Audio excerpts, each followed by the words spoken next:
9 दिसंबर 2022 से पौष माह की शुरुआत हो रही है। इसी माह में साल की आखिरी एकादशी यानी कि पौष माह के कृष्ण पक्ष की एकादशी का व्रत किया जाएगा। इसे सफला एकादशी के नाम से जाना जाता है। मान्यता है कि सफला एकादशी का व्रत अपने नाम स्वरूप फल प्रदान करता है। इसके प्रभाव से हर कार्य सफल हो जाते हैं। श्री हरि विष्णु की कृपा से तमाम अधूरी इच्छाएं पूर्ण होती है। सफला एकादशी का व्रत इस साल 19 दिसंबर 2022 को है। इसका महत्व व्रत की कथा में वर्णित है।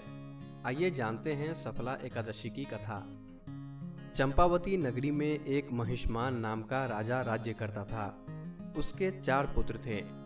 उन सब में लुम्पक नाम वाला बड़ा राजपुत्र महापापी था।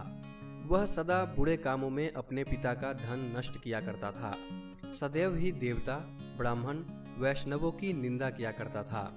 जब राजा को अपने बड़े पुत्र के ऐसे कुकर्मों का पता चला तो उन्होंने अपने राज्य से उसे निकाल दिया।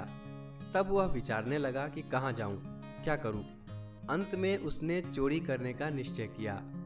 दिन में वह वन में रहता और रात्रि को अपने पिता की नगरी में चोरी करता तथा प्रजा को तंग करने और उन्हें मारने का कुकर्म करता। कुछ समय पश्चात सारी नगरी भयभीत हो गई। वह वन में रहकर पशु आदि को मारकर खाने लगा। नागरिक और राज्य के कर्मचारी उसे पकड़ लेते किंतु राजा के भय से छोड़ देते। वन में एक अति प्राचीन विशाल पीपल का वृक्ष था। लोग उसकी भगवान के समान पूजा करते थे। उसी वृक्ष के नीचे वह महापापी लुम्पक रहा करता था। इस वन को लोग देवताओं की क्रीड़ा स्थली मानते थे। कुछ समय पश्चात पौष कृष्ण पक्ष की दशमी के दिन वह वस्त्र विहीन होने के कारण शीत के चलते सारी रात्रि सो नहीं सका। उसके हाथ पैर अकड़ गए। सूर्योदय होते होते वह मूर्छित हो गया। दूसरे दिन एकादशी को मध्याह्न के समय सूर्य की गर्मी पाकर उसकी मूर्छा दूर हुई। गिरता पड़ता वह भोजन की तलाश में निकला। पशुओं को मारने में वह समर्थ नहीं था, अतः पेड़ों के नीचे गिरे हुए फल उठाकर वापस उसी पीपल वृक्ष के नीचे आ गया।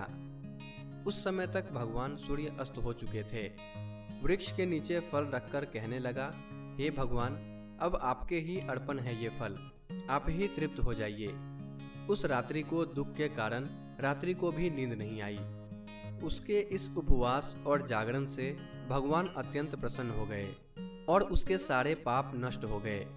दूसरे दिन प्रातः एक अति सुंदर घोड़ा अनेक सुंदर वस्तुओं से सजा हुआ उसके सामने आकर खड़ा हो गया। उसी समय आकाशवाणी हुई कि हे राजपुत्र, श्री नारायण की कृपा से तेरे पाप नष्ट हो गए हैं। अब तू अपने पिता से जाकर राज्य प्राप्त कर।